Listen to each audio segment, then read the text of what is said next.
Good day, everyone. My name is Lurendra Unlucky Chandrasekharan, Matrix number 310530. Today, I will be presenting the calculation for the question A, the confidence interval for the mean quiz score based on 24 students.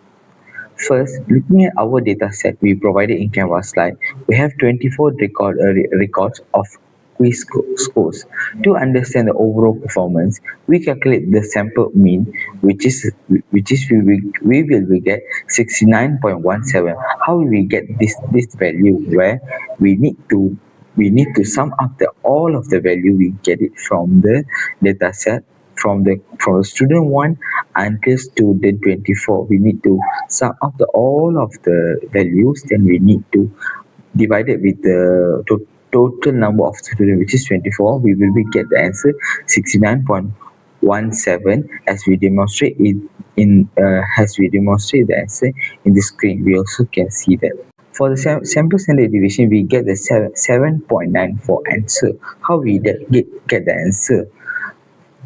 For this part of question, we need to minus the value of score students get minus with the total mean we got, which is we need to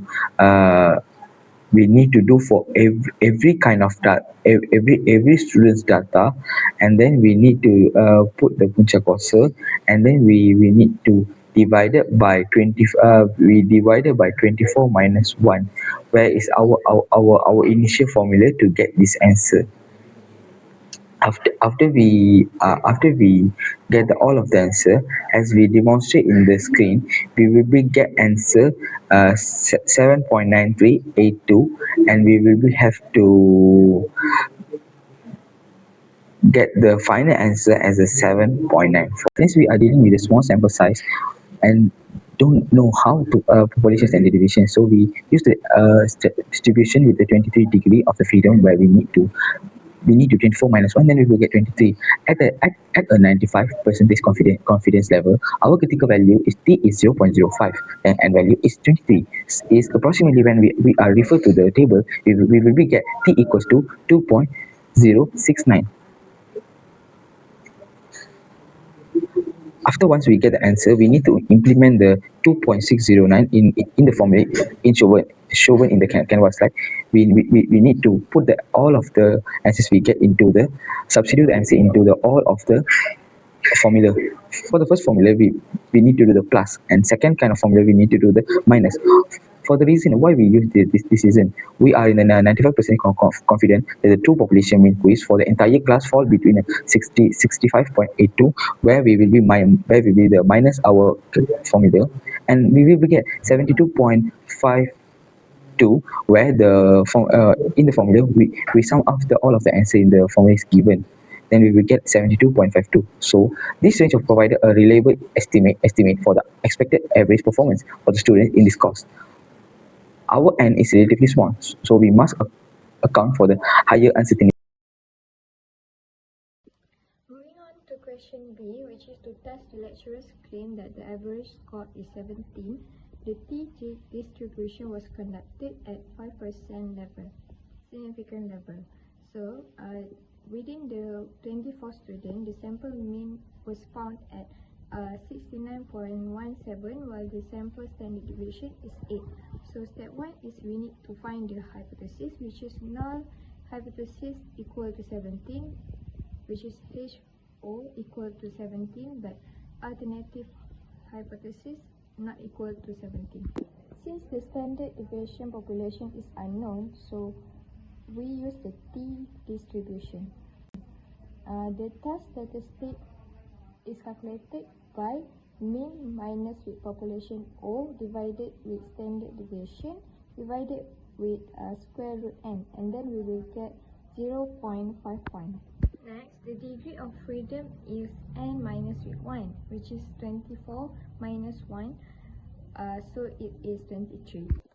At 0.05, with the degree of freedom 23, the critical values is 2.069. Since the calculated values is 0.51, which lies between negative 2.069 and 2.069, So it does not fall within the rejection region. So the hypothesis was not rejected. Hello everyone, today I'm conducting a hypothesis test to determine if the average study hours of student is equal to 6 hours. First, we set our hypothesis. Our null hypothesis states the population mean is exactly equal to 6 hours. Our alternative hypothesis states the population mean is not equal to 6 hours. Since it is not equal to statement, this will be two-tailed test. For step 2, we choose our significance level, alpha. We setting alpha is equal to 0.05, giving us at 5% risk of concluding a difference exists when it actually doesn't. Next, we select our test statistic. We are using the t-distribution here because the population standard deviation is unknown and our sample size and relatively small at 24. For the step 4, state the decision rule. With a sample size of 24, our degree of freedom are calculated as 24 minus 1 is equal to 23. Looking at our t-table for a two-tailed test at alpha is equal to 0.05 with a 23 degree of freedom. Our critical value are 2.069. Therefore, we will reject the null hypothesis if our calculate t-value is greater than 2.069 or less than negative 2.069. Now, let's plug our sample data into the t formula. Sample data is equal to 6.167 and the sample standard deviation is 1.903. And the sample size is n equal to 24. So the t-value is 4.301. For the step 5, make a decision and interpret the result. Since our calculate t-value of 4.301 is greater than the critical value of 2.069. So we reject the null hypothesis. At the 5% significant level, we do have sufficient evidence to conclude that the average study hours of students differ from 6 hours. Therefore, the mean study hours cannot be considered equal to 6 hours. Assalamualaikum.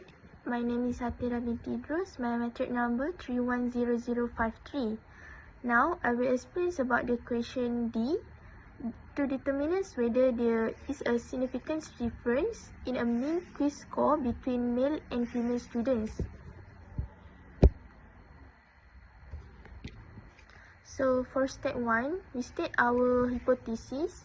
Our new hypothesis H0 state that the difference between the mean score of male and female student is equal to 0, meaning there is no significant difference. Our alternative hypothesis H1 is two-tailed and state that the difference is not equal to 0. For step 2, we select our level of significance.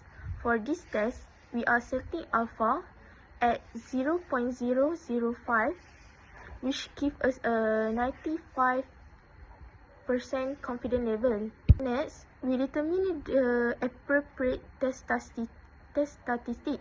Since we are comparing to independent sample group, male and female, and assuming the population standard deviations are known, we utilize the Z distribution. Finally, we establish the decision rule. Because this is two-tailed test, we will reject the null hypothesis if our complete Z value is greater than the positive critical Z value or less than the negative critical Z value. Now, let's look at step 5 where we plug in our collected data to compute the Z value.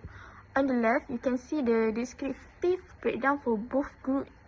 For the male group of 12 students, the mean score is 67.67 with a sample standard deviation of 8.763 for the female group, also consisting of 12 students. The mean quiz score is slightly higher at 70.67 with a sample standard deviation of 7.075. When we plug this value into our two-sample z-test formula, subtracting the female mean from the male mean and dividing by the pool standard error, we arrive at a final compute z value of negative 0.923. Since a z value of negative 0.923 does not fall into our critical rejection region, we fail to reject the null hypothesis H null. Therefore, we conclude that there is no statistically significant difference in the mean quiz score between male and female students. So, let's moving to the question E to test whether the mean quiz score differ among students who use study method A, study method B, study method C by using one-way ANOVA. For step 1, we state our hypothesis. The null hypothesis H null states that all group mean are equal.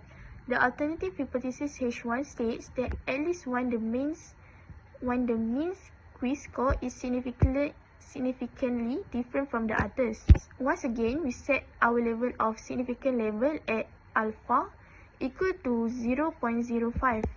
Step 3, to begin our ANOVA calculation, we compute the sample mean for each individual group alongside the overall grand mean. The mean score for students using method A is 68.50. For method B, the mean is higher at 77.375.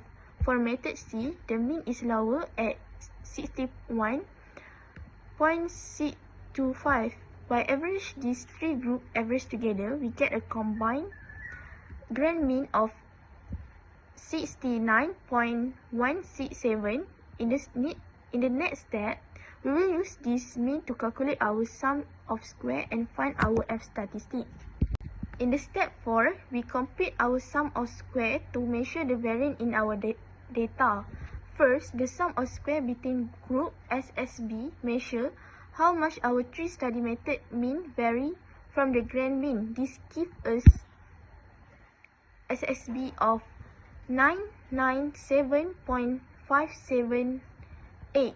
Next, the sums of square within group SSW measure the internal spread within each individual study group totaling 451.76. Combine these two give us our total sums of square SST of 1449.33. Now we are ready to calculate our variance component. Finally, we bring everything together to find our test result. For step 5, we calculate our mean square by dividing the sum of square by their respective degree of freedom, giving us an MSB of 498.789 and an MSW of 21.51.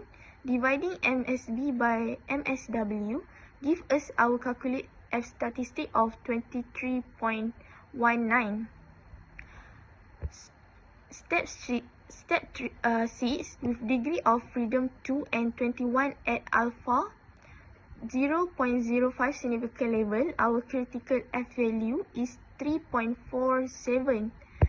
For step 7, since our calculated F value of 23.19 is significantly greater than our critical value of 3.47 and our P value is well below 0.05, we reject the null hypothesis. So, we conclude that there is a statistically significant difference in mean quiz score among students using study method A, B, and C.